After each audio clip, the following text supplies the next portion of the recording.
Es un gusto para mí hacer parte de este programa orientado hacia la acción que el Grupo Bancolombia ha creado para ustedes y que ha llamado Generación Consciente, con un objetivo principal que entre todos, como líderes de las principales empresas de la región, reflexionemos acerca de cómo podemos mejorar el bienestar de nuestras sociedades y qué acciones deberíamos realizar para que esto ocurra. Y por eso nos pareció muy útil crear este video, un video corto en el que resumimos un poquito la filosofía del capitalismo consciente para que nos pongamos en sintonía con el tema de esta sesión. Bienvenidos. En un mundo cada vez más complejo, las empresas deben estar alineadas para encarnar una forma más consciente de ser. Tienen la oportunidad, pero también la responsabilidad de tener un impacto en el bienestar general de la sociedad y del planeta. Si el capitalismo se practica de manera consciente y solidaria, y no con un único foco en maximizar ganancias,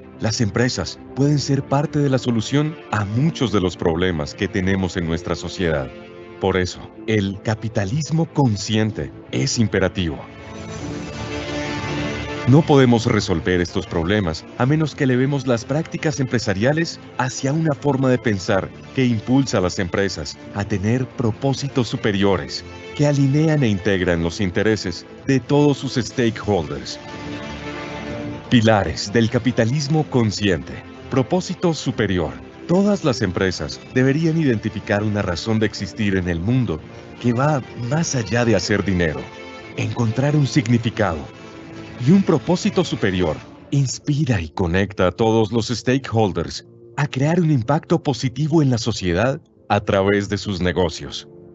Integración de los stakeholders. Las empresas deberían esforzarse en crear la mayor cantidad de valor posible para todos sus grupos de interés. Deben reconocer que todos sus stakeholders están interconectados y son interdependientes. Es esencial que simultáneamente elevemos el bienestar de estas partes y no permitir que algunos ganen mientras otros pierden. Liderazgo consciente. Se necesitan líderes que pongan el propósito superior de las empresas y la capacidad de servicio hacia las personas como el centro de todo lo que hacen. Estos líderes no están motivados por el poder, el ego o el dinero. Ellos buscan siempre ofrecer valores que permitan llevar a las personas a tener bienestar a través de sus empresas. Cultura y gestión consciente. La mayoría de las culturas empresariales se enfocan principalmente en la productividad y el desempeño. Haciendo esto, generan estrés, afectando muchos indicadores del bienestar humano negativamente. Las culturas más conscientes se construyen sobre confianza, autenticidad, genuina preocupación por los seres humanos, transparencia, integridad, aprendizaje y empoderamiento. Generación Consciente es un movimiento que busca conectar e inspirar un actuar que esté basado en estos pilares, para que los líderes de la región puedan construir colectivamente el crecimiento económico sostenible que asegure bienestar para todos. Los movimientos transforman personas, generaciones y países. Si se transforma el líder, renace una empresa. Si crecen las empresas, evolucionan los países. Si evolucionan los países, maduran las regiones. Si madura la región, cambia el mundo.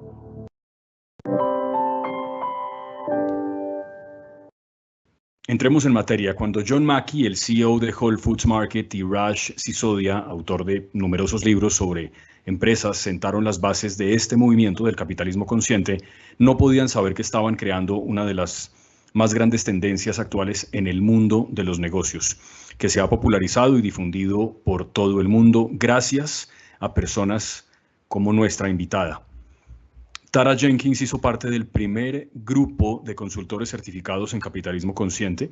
Estos consultores tienen, entre otras cosas, la tarea de trabajar hombro a hombro con las organizaciones en todos los aspectos, desde el estilo de liderazgo, que es tan importante en el capitalismo consciente que impera en las empresas, hasta la cultura que domina los comportamientos de los empleados en cualquier nivel. Para esto usó tanto y sigue usando su formación profesional en Ciencias de la Industria y Relaciones Laborales de la Universidad de Cornell y su maestría en Liderazgo y Desarrollo Organizacional de la Universidad de Saint Joseph y también su experiencia laboral, lo teórico y lo práctico junto. Ella alcanzó la vicepresidencia de Recursos Humanos de una multinacional con más de 8,000 empleados y que tiene presencia en 35 países. Es momento de saludar a Tara Jenkins. Tara, if you are okay with this, let's start with the basics.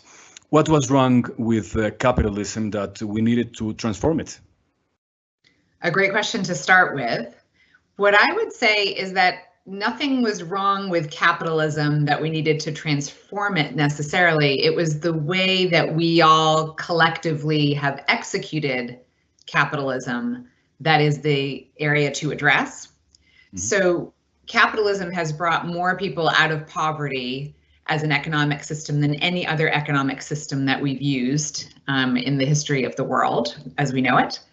And so we don't necessarily need to fundamentally change capitalism, but how we execute it within our organizations within the world. Particularly since the 1970s, there was a shareholder primacy approach to capitalism, where it was believed through many economics powerhouses, particularly within the US, that the purpose of business was to make money for shareholders. And that took over the business environment for many, many years since the 1970s. And what we're saying now as the business community and as leaders in our business community, that really there is a way to use capitalism to have a much better impact on the world. And as conscious capitalists, we believe that the world, that businesses that operate in the world have the most opportunity to have the greatest impact in solving our very difficult social and environmental problems. Okay, Tara, in our next sessions, we will talk in detail about each of the pillars of conscious capitalism, but I would like you to give us an overview so that we can understand the scope and the commitments that this model demands from us, from the companies. What are the pillars of conscious capitalism and what are they for?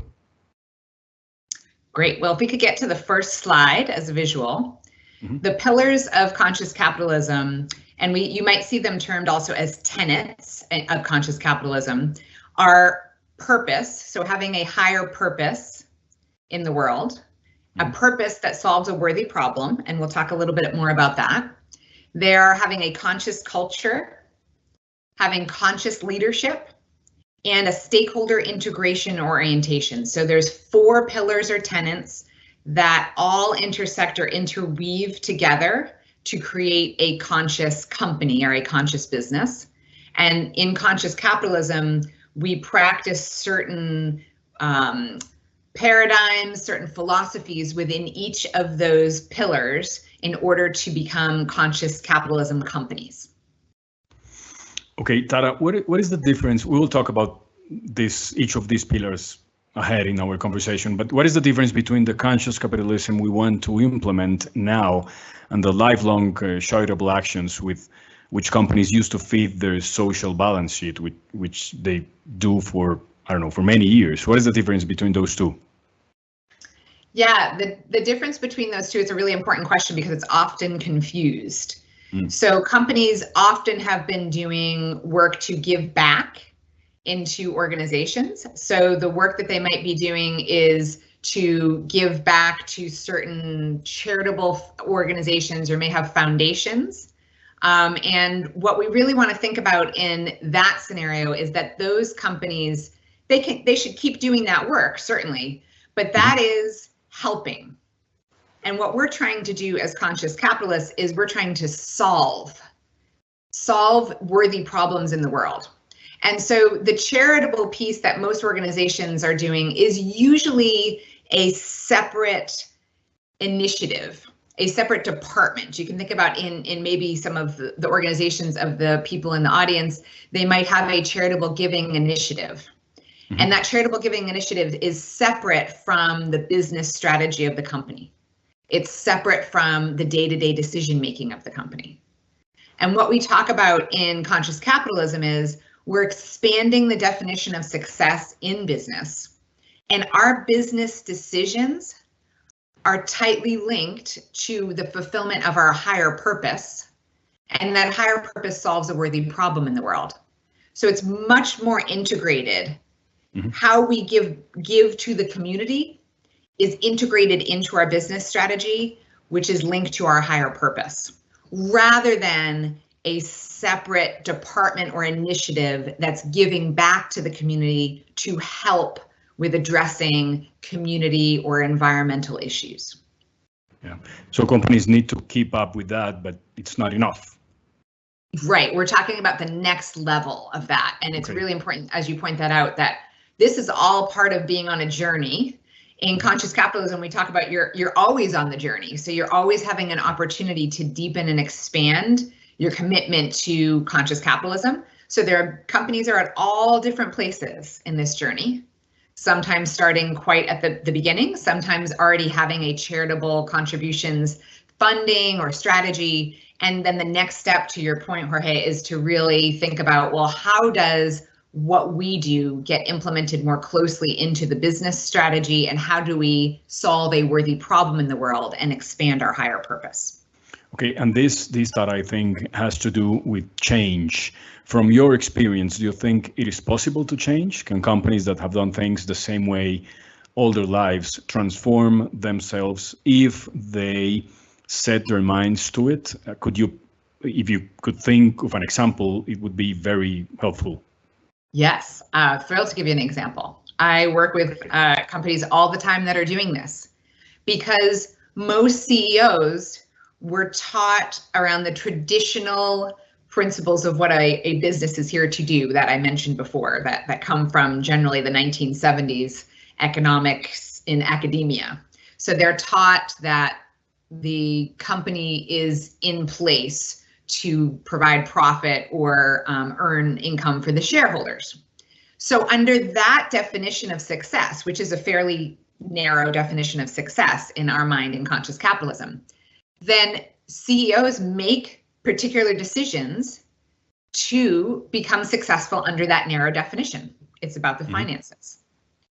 Once a CEO starts to think about a broader definition of success, then they start to think about how would they lead their company differently. This often is created through personal transformation for the CEO or the leader of the company, in my experience. So that leader has to want to find a different way to do their work, wants to find more meaning in their work and more meaning for their company. And by doing that, they do create that for their employees and their stakeholders as well. But it really starts with the leader. And I can give you a specific example. So I have a client, his name is Peter. He is the CEO of Bristol Seafoods. And Bristol Seafoods is a seafood manufacturing company.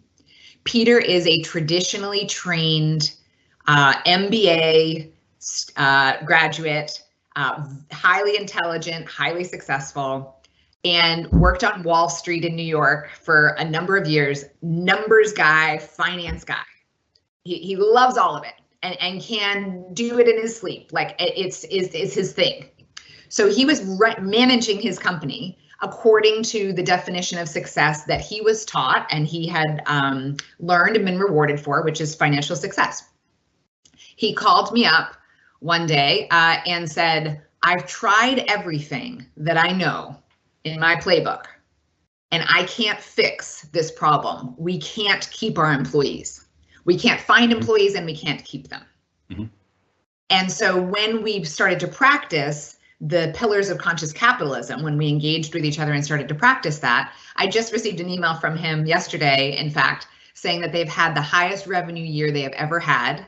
They've solved their retention problems, and that he is now going after the sort of the next level of the journey on conscious capitalism, which is to become in the United States a benefit corporation, which designates that you have to add value to all of your stakeholders, not just your shareholders. So he had an epiphany around, I'm managing this in a particular way and it's no longer working. What am I missing?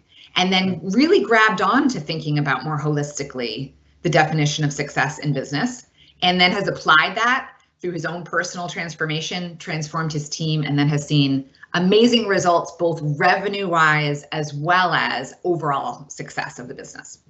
So, and this happened not so long ago, because in the States, as far as I understand, everybody's quitting and the companies are having that problem, right? Yeah, no, we have what we call the Great Resignation here. Yes, Great Resignation, yes. It's a problem. And what you're bringing up is so important, because Peter is not experiencing the Great Resignation now because of all of that work that he's done over the last 2 years, because our work was being done over the last 2 years during COVID, certainly. So he was experiencing a lot of pain related to COVID, but the Great Resignation, he is insulated from that because of all of the principles that he's practicing now. And so his business is enormously successful when many other businesses, particularly in manufacturing, are significantly impacted by the Great Resignation. Could you repeat the name of the company, Tara, please? Bristol Seafood. Okay, thank you. Tara, I received an observation from one of our guest leaders that I would love to share with you. There is a characteristic in the way we do things in Latin America, and it has to do with immediacy, of wanting to see quick results after any change. In your experience, how do you manage these expectations in the face of a reality that is much more complex? Yes, great question. Part of the primary foundation of conscious capitalism is a long-term orientation. And so you are making decisions based on the impact your decisions would have for generations to come. So that's one part of changing your orientation from short term, which I would say is not just a unique aspect of Latin America, or is certainly the case in other countries, most certainly the US, and in other places I've worked as well. So that desire for immediacy, that desire for quick impact, is, I think, a universal way that we have defined success in business. And I think it still can exist and does exist under conscious capitalism. We're just making decisions with a longer term orientation. We still need to show quick wins.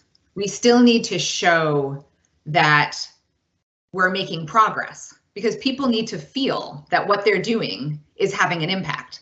And so in the story that I just shared around Peter and Bristol Seafoods, while the revenue generation took a little bit longer, you could see immediate impacts happening in the organization as we changed the culture, as we looked at the stakeholders and learned more and built relationships with the stakeholders, as they articulated their higher purpose, which you're seeing on the slide around, how do you determine what is worthy of your working life, and how do you meet a core need of humanity? As they determined all those things, they could feel the changes in the organization and also feel the changes in the retention of their current employees and attraction of new employees. So you don't have to wait.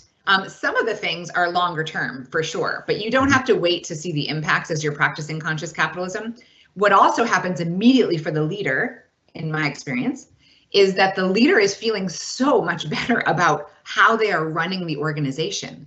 There is inspiration and motivation for the CEO or the leader and the leadership team, because they feel a sense of value and meaning in the work that they're doing in a different way than just a focus on the balance sheet. I want to talk about higher purpose, stakeholder integration, conscious leadership, and conscious culture, which are the 4 pillars. You mentioned them earlier of conscious capitalism, Tara. Let's start by talking about the first one, which refers to higher purpose. We are joined today by some of the most important business leaders in the region, and they are also our clients. And I'm sure they want to know where and how to start. Is the higher purpose something that should be imposed by the leader? Or in your experience, it is better that it comes out of the organization as a teamwork? Great question. So you can see that the most important part of the purpose is to solve a worthy problem, not just helping, as we talked about in the past question around charitable or philanthropy, but solving. And so for many organizations, determining what their purpose is, their higher purpose, starts with the leader and starts with the history of the company. Often if the company's founder is still there, it starts with why was this company created, which is typically not a reason for just money, but goes back to that leader or that founder saw a need in the world, a way to solve a problem, and they were motivated to do it. and then thought they could make money as well. So the money is an outcome of the purpose, but not necessarily the primary reason, which is what we really want to go back to when we're thinking about companies. And so companies do this in all different ways. I would not recommend that a company's leader, the CEO, solely come up with the purpose, to answer your particular question, and then just declare it. It is a stakeholder-oriented process. And so what happens typically is you would, with the CEO and selected leaders, you might work together closely to articulate the best and great higher purpose that you can come up with as a team. And then you would go out to stakeholders, and it might be stakeholders within the business, such as employees, your clients or customers, members of the community, and gather their input on what does that purpose mean to them. And in gathering that input from stakeholders, which is a really important pillar of conscious capitalism, is the stakeholder orientation. So you're practicing that as you're creating your higher purpose. In gathering that input from the stakeholders, what you will learn is how does that purpose resonate with them? And you're doing that with your trusted, strong relationships that you already have. And so usually leadership teams will gain a lot of intelligence, a lot of information and input from those key stakeholders, and they may make changes to their higher purpose. Most importantly, those changes always need to really have a deep meaning to them, and the higher purpose needs to be inspirational, it needs to be motivating, it needs to be emotive. So not only in our head do we think, hey, that sounds like a great purpose, we need to feel something in our bodies when we read that, a sense of inspiration and aspiration at the same time. Some economic sectors, Tara, have an easier time than others when it comes to sustainability, because not all the companies are doing the same thing. How do such companies formulate an ambitious goal? Or is it better to think in terms of achievable goals in the medium term? I think it's actually a situation where it's both. And so a higher purpose, as I said, can be and often should be very aspirational. So it's something that an organization is going to continue to aspire to meet on their journey as they continue to deepen their practice of conscious capitalism. But at the same time, we need to go back to, you need to show some short-term results. No matter what you're practicing, there needs to be some short-term orientation. And so you can formulate an ambitious goal. I can give an example of a very ambitious goal that one company has. You probably know the company Patagonia. Patagonia is a company that was founded, deeply founded, initially with an environmental sustainability focus. And as the company has continued on its conscious capitalism journey, they have articulated quite recently in the last couple of years that their higher purpose is to save our home planet. Now, that is incredibly aspirational. We can all think of, wow. The way I think of Patagonia is as a retail company that provides jackets and outdoor wear. And now they're saying they're going to save our home planet. Now, they're going to do that over the course of the time. They're thinking of Patagonia 100 years from now, still being Patagonia and still working on saving our home planet. So there's the aspirational, deeply inspirational piece. But on a day-to-day basis, they're changing their business strategy. They've opened up new markets. They've opened up new divisions in order to solve that worthy problem of saving our home planet. And so there's a lot of immediate short-term things that are happening in order to save our home planet longer term, including opening up new divisions that have nothing to do with selling clothing, that have to do with production of film, that have to do with food. And so they're thinking about that as saving our home planet and figuring out ways to incorporate that into our business strategy. And along the way, as the next slide is indicating, people really need to be deeply grounded in a meaningful purpose. And you can see some examples here on the slide of Korn Ferry, a study called People on a Mission. Consumer brands with a higher purpose grow 4 times faster than their competitors. So it's not only that this is the right thing to do, we would say, that we can elevate humanity through business, as I was mentioning before, but it yields the results that we would want in business as well. 9 out of 10 employees willing to trade a percentage of their lifetime earnings for more meaning at work. We've probably all seen lots of statistics about that. that show that, particularly in the younger generations, but it really does apply across all generations, that we're much more selective about the companies that we will work at and we will buy from as consumers. And we, as consumers and employees, vote with our time and vote with our dollars in order to determine the companies that we want to be associated with. And the higher purpose is the greatest way to determine whether there is that alignment. Okay, this has to do again with the Great Resignation. I think people wanting to, like, looking for jobs they feel in their hearts, right? Like doing something, not only having a check.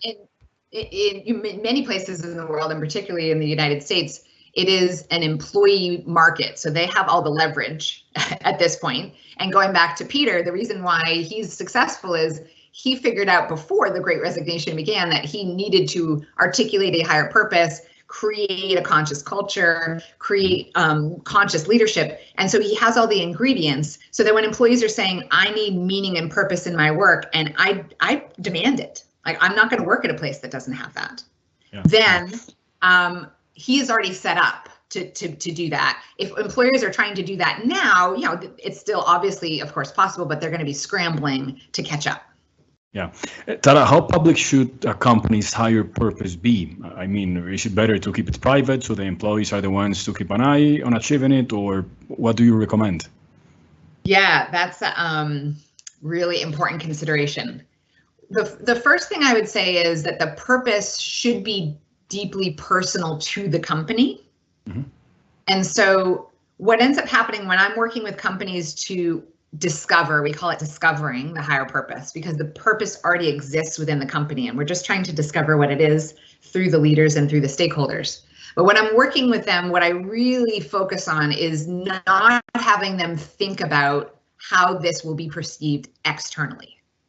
Because then what they move to is, this is a marketing tagline.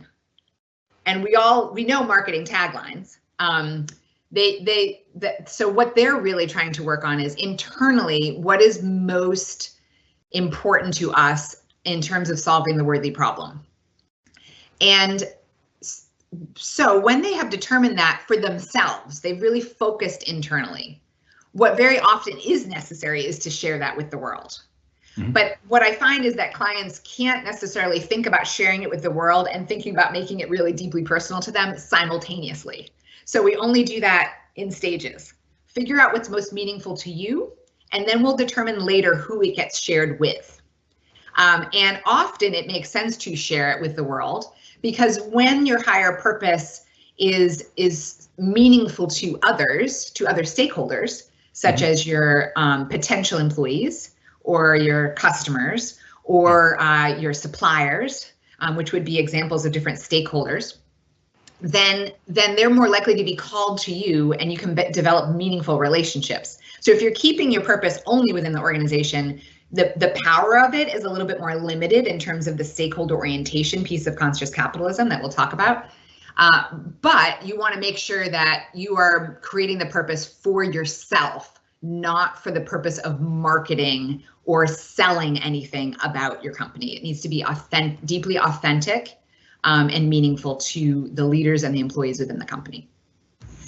Tara, the second pillar, stakeholder integration, seems to me one of the most challenging, because it implies that every stakeholder get on board.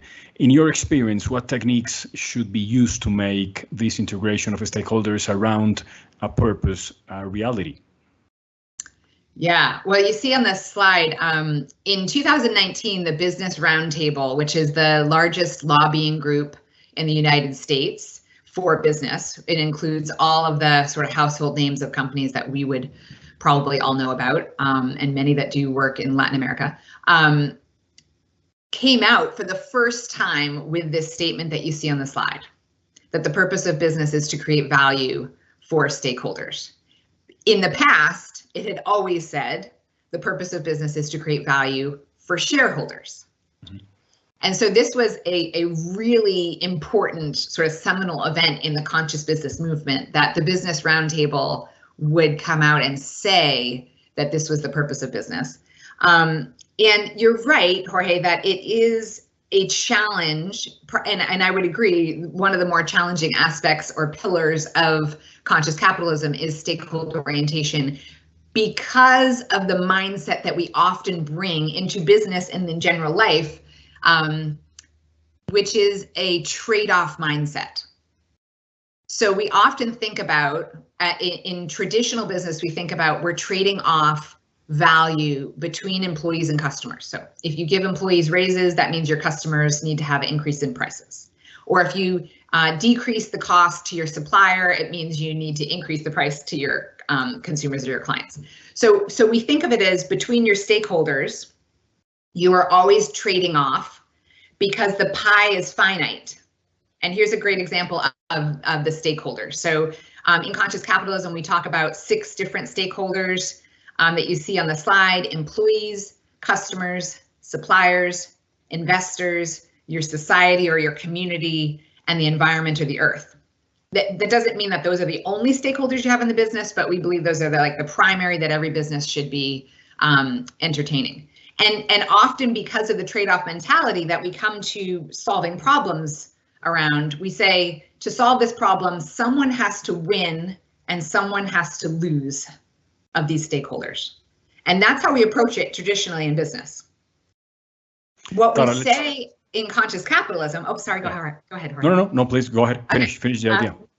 What we say in conscious capitalism is that it's win-win-win all around.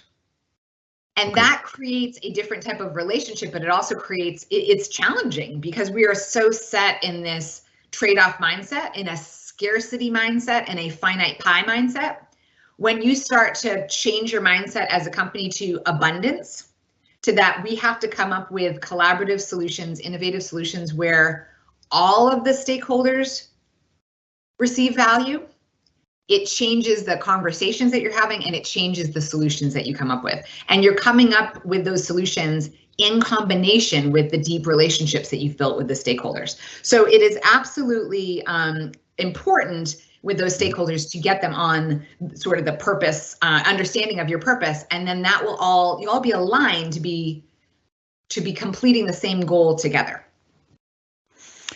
Tara, let's talk about the shareholders. How do you convince the shareholders who are basically waiting for a return of their investment to be part of this conscious capitalism? How have you come across any examples that you think are worthy of imitation in this particular field? Yeah, well, there's a great story going back to when you mentioned John Mackey and Raj Sisodia earlier. Yeah. So what this slide here talks about is this book that was from 2013 called Firms of Endearment, in part written by Raj Sisodia. Mm-hmm. And you can look at this book as the real foundation of conscious capitalism as a movement. Raj Sisodia wrote the book to try to find firms or organizations that operated in a different way. In a way that we now call conscious capitalism, but it wasn't named that at that point. It was called Firms of Endearment.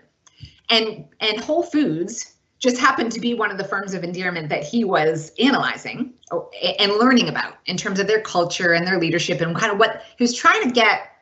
What do these organizations do differently? He ended up getting connected with John Mackey because John's organization, Whole Foods, was a focus of the book. And that is how they met in order to create conscious capitalism together. What's interesting about the story and what you see on this slide, and if you could flip to the next slide, you can see the chart a little bit better. What happened is they wrote Firms of Endearment in absence of looking at any financial performance. And at the end, when they had put all of the Firms of Endearment together, one of their colleagues said, well, have we looked at the financial results of these companies?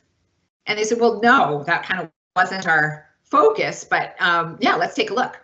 And this slide shows what they found, which is that you have 6 times the performance of good to great companies, if you're familiar with the Good to Great book and the companies examined in that.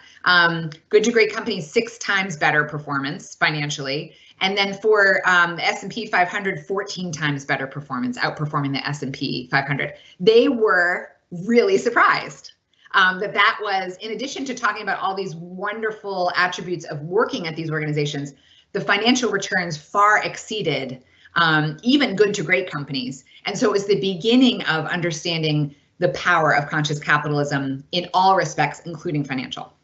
Okay, so basically you can show the numbers. You can show the numbers. It won't be a problem. And so that's why when you're talking with shareholders, even if they are financially motivated only, which I'd say, might be difficult no matter what, but even if they are financially motivated only, you can get them to pay attention and get their curiosity piqued when you show them results of conscious businesses. Yeah, sure. Tara, leadership is a topic that is written about a lot, especially because of the disconnect of so many leadership advisors with the real world of business. One of the pillars of the movement is conscious leadership. Could you describe that leadership, or rather, what are the characteristics of a conscious leader? Great. Yes. If we could go to the next slide. Yeah. So the next slide shares what we use in conscious capitalism as the acronym for conscious leaders, which is called selfless. And so we like to use, just because it's easy to remember in conscious capitalism, some acronyms. And certainly this aren't the only characteristics of a conscious leader that you see on this screen. Strength, energy and enthusiasm, long-term orientation, like we talked about previously, flexibility to be able to change and move with the changing times, love and care, emotional intelligence, systems intelligence, and spiritual intelligence. And the ESS at the end are I think one of the more unique areas of what it means to be a conscious leader, and we can talk a little bit more about those. What I want to focus on in answering your question first is right in the middle, the L, the love and care. And in conscious capitalism, we talk about love a lot. In traditional business, love is not usually a word that's used. And usually kind of a taboo word, like we can't love our employees. We might love our customers, but we love our customers in traditional business often because they're paying for our services or products. Yeah. When they're not, we don't really love them anymore, is typically the way they think about it. So when I talk with leaders about becoming a conscious leader, where we start is, where is your orientation to love and care for your employees as a place to start? Do you care for your employees because your employees are fulfilling your business strategy? Or do you care for your employees as human beings holistically?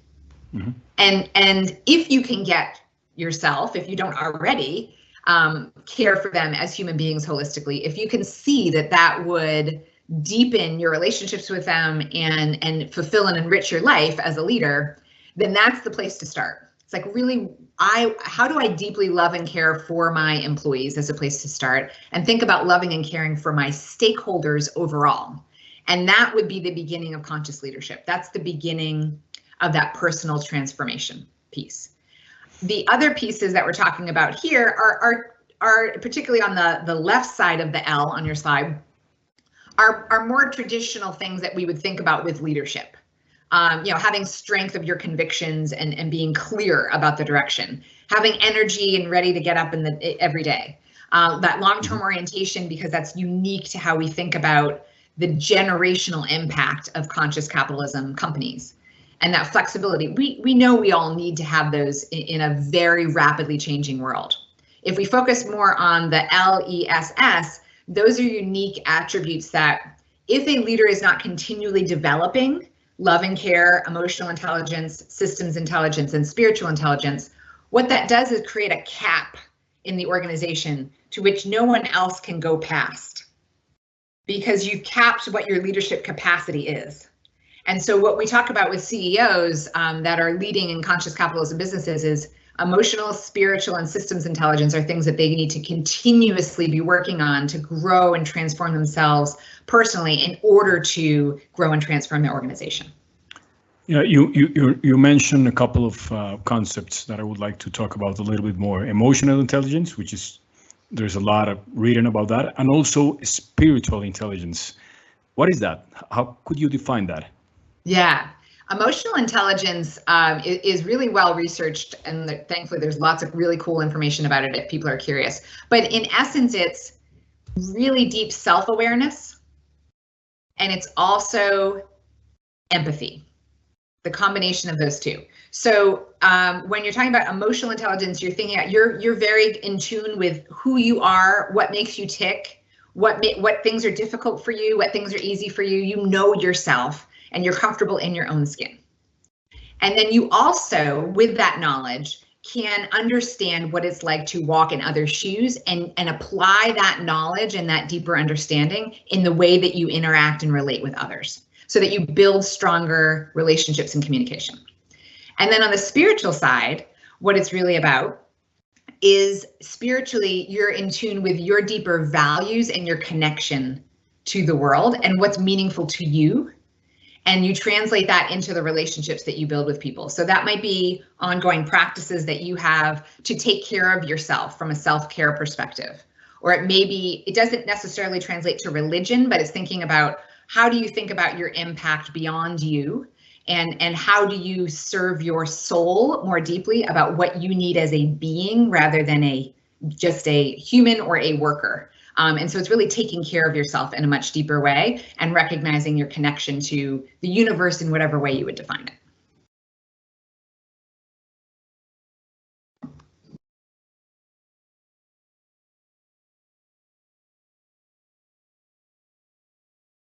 Oh, and Jorge, I'm not getting your audio for some reason. Jorge, you're on mute. Hello, Tara, are you there? Yes. Yes. Yes. Okay. I'm sorry. There was a plane flying, so I'm sorry. Tara, you did a very important part of your career as director and vice president of human resources. How important, we talked already a little bit about this, the hiring process of a company when it comes to building the team that is going to create a corporate culture, which is the fourth pillar of conscious capitalism? Yeah, incredibly important, as I'm sure everyone would imagine, to really be thoughtful about who you're hiring into the team. When you think about those aspects of conscious leadership that we just shared in that selfless acronym, particularly around the emotional intelligence and the spiritual intelligence and the systems intelligence, there are core competencies that are important to look for in leaders when you're hiring them to create the greatest circumstances to build a conscious leadership team. And in particular, you can imagine there are maybe people that you've known in your business experience that they're never going to get the love and care part of like caring for people holistically as humans. That's just not kind of how they're wired. And so you're looking for leaders that can demonstrate that deeper love and care, that have built emotional intelligence that can be developed over time, but it also should be sort of a prerequisite, having emotional intelligence when you're hiring leaders, and then have the capacity to build more systems intelligence and spiritual intelligence. So really important to include those elements in your hiring process. Mm-hmm. Mm-hmm. Tara, in conscious capitalism theory, they use a word to recall the most important attributes of that desired culture, which is tactile, made up of the initials of the word: trust, accountability, care, transparency, integrity, loyalty, and empowerment. Why are these attributes important? What do these attributes offer to an organization? Yeah, tactile is another acronym, as you said, that we use in conscious capitalism, because again, we love the acronyms. Yep. And so the trust piece, that the beginning of tactile as trust, is the foundation of relationships. We might all agree that in order to embark on any solving a worthy problem in the world, like we've been talking about, the worthy problems aren't easy to solve. We're not putting out easy things to do here. So solving a worthy problem and getting around the table to create win-win solutions for everyone, the foundation of that has to be trust. That we're all really genuinely trying to move forward to solve this worthy problem together. And that needs to be the foundation of the culture. The other elements around authenticity, around making sure that you have care, which links to the conscious leadership piece that we talked about, and transparency, are elements that we know need to be embedded in cultures for employees and stakeholders to want to engage with that organization. And what you're trying to do in that scenario is make sure that everybody wants that organization to succeed because they see that the culture is unique and special, and they want the organization to continue to exist. And we find that the elements in tactile, as you mentioned, are the ways to make sure that that happens. Tara, and from what you have been able to verify in your consultancy work, how are Latin American organizations doing with respect to these attributes? Do you think they should emphasize any of them in particular, all of them? What do you think about this? Well, I would say I recently went to a conscious capitalism event, and Latin America was the best represented country outside of the US at that event. So I would say you're all doing extremely well. And where I tell all clients to begin to think about, because it's such a foundation, is to think about what is the why of your business, what's the purpose of your business, and how are you articulating that? So I don't think that's particularly unique for Latin American companies. I think it's really all Latin America companies wouldn't need to be doing this any different than any other companies. As part of the journey, really spending time articulating the higher purpose and thinking about that and discovering it within your organization is the most important place to start. Mm-hmm. Tara, it seems we live in a society where people cannot make mistakes. How important is the handling of failure, of error, when it comes to building a culture that transmits those attributes we are talking about, we have talked about today extensively? Yeah, thank you. That's such an important question. The opposite, I would say, of the love and care in a culture and organization is fear. Fear creates really challenging behavior. If you've ever worked in an organization driven by fear, you know that what ends up happening is people cover things up, people become competitive against each other, and all sorts of other dysfunctions occur. So the question is so important because to the core of that is creating a culture where mistakes are accepted because we are human and we make mistakes.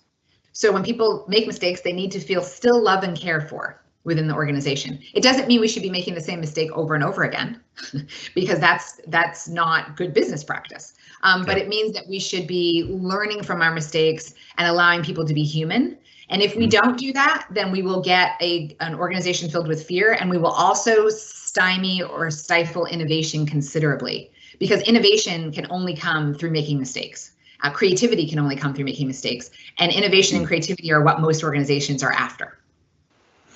Tara, thank you very much for being with us today. I don't know if you want to mention anything we missed before I can ask you a couple of questions of the audience. Do you have something else you want to say? I will just emphasize or underscore the importance of remembering that you can start on the conscious capitalism journey at any point. And there's always some things that you're already doing in your organization that are conscious capitalist like, and it's just figuring out how to get to the next stage. And so many leaders are not sure how to get started or where to get started, and don't feel overwhelmed by that. Wherever you feel inspired to get started is where you should start. Okay, Tara, I'm gonna pass to Spanish just to give a little instruction, and then I will come back to you. Hemos ido revisando también las preguntas que nos van haciendo nuestros invitados a través de la sección de Q&A, de preguntas y respuestas. Recuerden que todavía hay tiempo de hacer preguntas si tienen. Mientras tanto, voy a leer un par de preguntas para Tara. Voy a empezar con Álvaro. Tara, Álvaro is asking, how is conscious capitalism related to the concept of ESG, environmental, social, and governance? Great question. Yep. So we talked about it a little bit before, but didn't call it ESG. So I'm glad that this question was asked. So ESG is typically in organizations an initiative that they are embarking on to demonstrate that they are minimizing harm or reversing harm that the business might be doing in the environment or in the community or within the organization. So it's founded on a principle of making sure that companies are not doing harm. And what we talk about in conscious capitalism is the solving of a worthy problem. And so what's different about ESG is it's typically like a separate initiative. The company does their business strategy, they do their regular core work. And then on the side, they have an ESG initiative, or they have a corporate responsibility initiative. with conscious capitalism, the higher purpose is embedded in the business strategy. It's the reason why the business is existing. It's the reason why leadership is there, is to support the fulfillment of the higher purpose. And so it's not a side initiative. It is the reason why everyone is doing their work.